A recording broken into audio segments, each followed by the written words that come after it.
क्या मांग रही हैं? कष्ट। क्यों? क्योंकि सबसे ज्यादा याद आती है तो केवल कष्ट में आती है। जैसे आप एसी में लेट करके सुंदर आनंद से टीवी देख रहे हैं, भगवान को याद करोगे और कांटा लग जाए, हे भगवान क्या कर दिया, कैसे पाप हो गए, ये तकलीफ आए ना यार। कुंती मैया कहती है मुझे देना है तो केवल कष्ट दे दो। कहा बुआ तुम्हें मिला क्या है? हमेशा कष्ट ही तो मिला है, फिर भी तुम कष्ट मांग रही हो। बोले भगवान ये तुम्हारे लिए कष्ट होगा पर हमारे लिए किसी सुख से कम नहीं है। क्यों?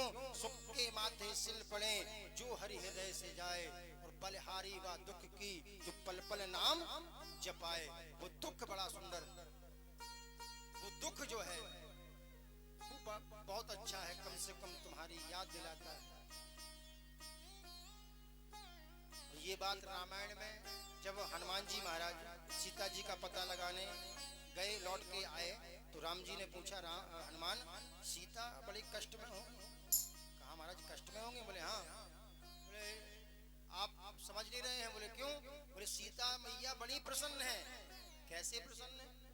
राम से अलग होके क्या सीता प्रसन्न होगी? बोले नहीं महाराज बहुत प्रसन्न है। कैसे प्रसन्न है बताओ तो बोले महाराज दुख क्या होता है ये बताओ। बोले हमारा वियोग? बोले नहीं महाराज हम दुख उसको मानते हैं। किसको?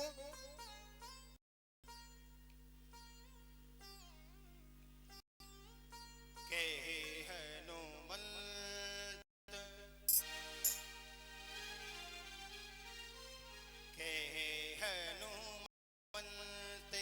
विपते प्रभु सोई, के हनुमंत विपते प्रभु सोई, के हनुमंत विपते प्रभु सोई, के हनुमंत विपते प्रभु सोई। जप तप भजने न सुमरन होई, जप तप भजने न सुमरन होई। हनुमंत विपद प्रभु सोई, हनुमंत विपद प्रभु सोई। जप तप भजने न सुमरन होई, जप तप भजने न सुमरन होई। कहे हनुमंत विपत प्रभु सोई। हम तो ये कहते हैं कि विपत्ति वो है जब भगवान का नाम याद ना आए। तो मैया सीता जी को तुम्हारी हमेशा याद आती है तो सुख होगा। आज सभी को यथोचित वरदान दिया। अर्जुन ने कहा प्रभु गीता का ज्ञान दो, दिया। द्रौपदी मैया ने कहा मुझे आप सदा ऐसे ही अपनी सखी बनाए रखें, हम आपकी बहन बनना चाहते हैं। सभी ने सब मांगा पर युधिष्ठिर को लगा कि ये क्या मेरा छोटा भाई है, बचपन से जानते हैं ये ग्वाला है, इसने गायें चराई हैं अभी तक, है क्या ये भगवान थोड़ी। युधिष्ठिर ने कुछ नहीं मांगा। कहने का मतलब जब तक आपका भाव अच्छा होगा सुनने वाले के प्रति, तब तक तुम्हें सुनने में आनंद आएगा और बात समझ में आएगी। और जहां तुम्हारा मन यहाँ गया, ये क्या, इससे ज्यादा तो हम, तो बस ये मान लो कि फिर युधिष्ठिर को कुछ नहीं मिला। एक दिन युधिष्ठिर, पांचों पांडव, काफी समय हो गया, परीक्षित जी का जन्म हुआ, परीक्षित जी को राजगद्दी थी और पांचों पांडव बोले एक काम करो भैया अब चलो समय हो चुका है। क्यों? ये जीवन जो मिला है ये श्वासों के रूप में मिला है, अब इसको व्यर्थ नहीं गंवाना चाहिए। फिर इस श्वासों का सदुपयोग करना चाहिए। श्वासों को भगवान में लगाना चाहिए। ये जीवन में जो हमें श्वासों के रूप में ये जीवन मिला है, इनको व्यर्थ नहीं करना चाहिए। बड़ी सुंदर व्याख्या लिखी है, बैठे 12 चले 18 सोबत में 32 मैथुन में 64 घटे, यही श्वास की रीत। हमें जीवन ऐसे नहीं मिला कि 100 साल 200 साल या 50 साल ऐसे नहीं मिला, फिर श्वासा मिली हैं। इन श्वासों को जैसे खर्च करेंगे वैसे हमारा जीवन खर्च हो। जैसे बैठे हैं तो 12 श्वास 1 मिनट में चलती है, देख लेना, आजमा लेना। जब पैदल चलते हैं तो 18 श्वास एक बार में 1 मिनट में निकलती है। और जब सोते हैं तो 32 जाती हैं 1 मिनट में, और जब मैथुन में 64 जाती हैं। अब जैसे आप लोग इस्तेमाल करो, कहते नहीं है महाराज वो फलाने संत जी 125 वर्ष जिए, वो तो जिएंगे क्यों? प्राणायाम करना,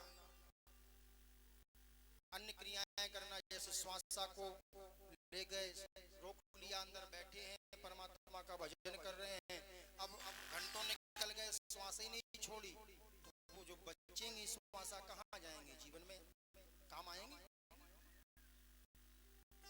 तो कहने का तात्पर्य ये है कि आज पांचों पांडवों ने अपने उस जीवन को परमात्मा की ओर मोड़ा और चल पड़े स्वर्गारोहण के लिए। धीरे धीरे चलते गए। सबसे पहले द्रौपदी मैया गिर गई, युधिष्ठिर ने पीछे मुड़ के नहीं देखा। एक एक करके चारों भाई गिर गए, पीछे मुड़ करके नहीं देखा। फिर भी किसी के चलने की आहट मिली तो पीछे मुड़ करके देखा, पूछा कौन हो? तो कहा मैं धर्म। और महाराज एक बात और है, कहते हैं ये साथ कुछ नहीं जाता, लेकिन एक चीज साथ जाती है। कौन सी? धनानि भूमौ पशुवष्ट गोष्ठे नारी गृहे द्वारे जना श्मशाने देहश्चितायां परलोक मार्गे धर्मानुगो गच्छति जीवो एकः। धन भूमि यहीं पड़ी रह जाएगी, साथ नहीं जाएगी। इसके बाद नारी गृह द्वार, नारी केवल दरवाजे तक साथ देगी, देह केवल चिता तक साथ देगा। तो फिर अंत में जाएगा कौन? बोले हमारे साथ धर्म जाएगा। उस धर्म को लेकर के महाराज युधिष्ठिर अपने लोक को गए। आए समय वैसे भी हो चुका है। अब ये बात समस्या रही कि सुबह यज्ञ में थोड़ी यज्ञ की पूजा में विलंब हुआ, कथा में भी विलंब हो गया। पर चलें आज की कथा यहीं विराम की जाए और कल सुबह परीक्षित जी के जन्म की कथा, उनके जीवन की कथा और अन्य कथाओं को आप श्रवण करेंगे, झांकियों के माध्यम से भी दर्शन करेंगे। आज की कथा यहीं विराम। आए 2 मिनट भगवान के नाम संकीर्तन करते हुए सुंदर आरती और प्रसाद लेकर के जाएं, पर समय का ध्यान रखें, कल से ठीक 1 बजे कथा प्रारंभ हो जाएगी। अब आज इसलिए विलंब हो गया कि यज्ञ का कार्यक्रम जो है कल पूर्ण रूप से व्यवस्था नहीं हो पाई थी, बची जो आज हो गई। अब व्यवस्था क्यों नहीं हो पाई, उसका कारण ये है कि ये कार्य सभी का है नहीं भाई। गांव में कथा कोई एक के लिए नहीं होती, अगर होती तो ये माइक का खर्चा नहीं होता। बताओ काहे को लगाए ये माइक? आओ बैठो, हम सुनाए तो तुम सुनो बस।